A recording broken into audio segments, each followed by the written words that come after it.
તો એક એક પગલે પગલે ખેડૂતને લૂંટવામાં આવે છે ગુજરાતમાં.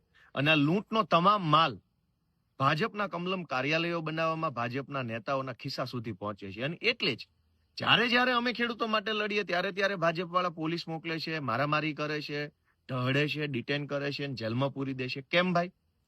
ખેડૂતના કપાસમાં કડદો ન થવો જોઈએ, ખેડૂતની મગફળીમાં કડ ન મારવો જોઈએ, ખેડૂતની સાથે અન્યાય ન થવો જોઈએ, એમ વાત આ ખેતી પ્રધાન દેશમાં બોલવાથી ગુનો કેમ બની જાય છે?